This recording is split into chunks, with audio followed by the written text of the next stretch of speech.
Talaga naman dito, sinasabi ko nga pala sa inyo na makakamura nga pala kayo kung tinatamad naman kayo magpunta ng palengke. Eto na nga pala yung sagot. Tinatamad nga pala ako magpunta ng palengke, kaya naman magluluto na nga pala tayo ng sarili nga pala nating patty. Ay, nagpabili na nga pala ako ng ganito at binuksan ko na nga rin to at lalagay na nga pala natin dito sa pinggan. Dahil first time ko nga pala gagawa nito, syempre naman kailangan yung masarap na masarap katulad ko. Cheers!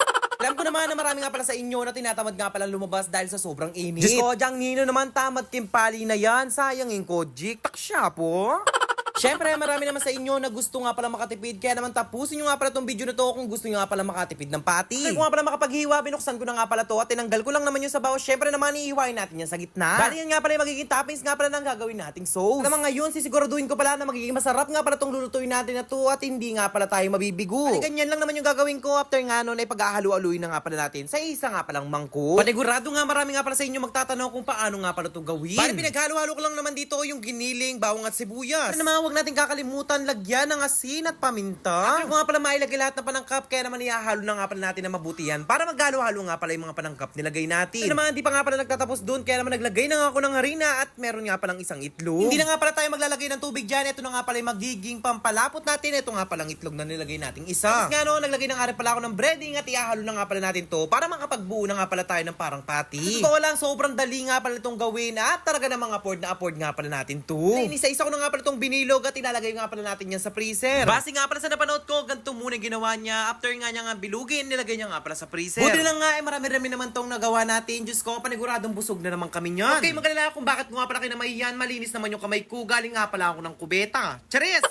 Ay, bilog ko na nga pala lahat, kaya naman lalagay na nga pala natin to sa freezer para nga pala tumigas na siya. Siyempre naman, habang hinihintay nga pala natin to, kailangan na natin gumawa ng masarap na sauce natin. Hindi na nga pala ako ng mantika at after nga no, pinirito ko na nga pala tong mushroom natin, nilagyan ko na nga rin kaunting harina. Kung magtatanong naman kayo kung bakit ko nga pala nilagyan ng harina yan, siyempre naman yan yung magpapalapot sa sauce na gagawin natin. Nilagyan ko na nga rin pala ng isang baso dyan dahil konti lang naman yung gagawin nating sauce. Grabe, paniguradong masarap na naman tong nilutuin natin na to. Paano ba naman talaga namang hindi ko nga tinipid. Alam nyo naman na kahit mura nga pala to, talaga namang kailangan natin pasarapin ng mabuti yan. Siyempre naman, ayaw natin kumain ng walang lasa.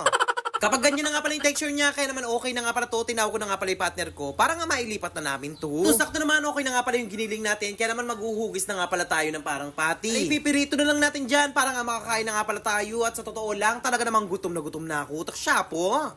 Nyo ba, pwede nga palang baunin ng mga anak nyo mag-aaral to. Talaga namang hati-hati na sila sa isang dilato. O diba, sinasabi ko naman sa inyo, nakatipid na kayo. Talaga namang masarap pa yung gawa nyo. Taksya po. Diyos ko, kung marakal na ka mananak, dagdagan mo niyang harina, bakit marakal kagawa? Charis! Tapos na nga pala ako magluto, syempre naman lalagyan na natin siya ng masarap na sauce na ginawa natin. Diyos ko, ay sigurado na naman, marami na naman may makakain ko niyan. Talaga naman madadagdagan ng timbang ko niyan. O diba, sabi ko naman sa inyo, hindi nyo na kailangan pumunta pa ng palengke para nga makabili na kayo ng patty. Kaya nyo naman makagawa sa bahay niyan. Talaga naman sinasabi ko, makakatipid pa tayo na sobra. Syempre, bagong lahat, kailangan natin tikman ito nga palang patty na masarap na ginawa natin. Grabe, unang tikim pa talaga yung lasa nga niya, yung creamy, talaga namang sobrang delicious. Ngayon, i-comment nyo nga pala dito kung tagasan nga pala kayo para nga alam ko kung saan umaabot nga pala tong video natin. Grabe, walang halong biro to. Talaga lang masarap nga pala tong ginawa natin.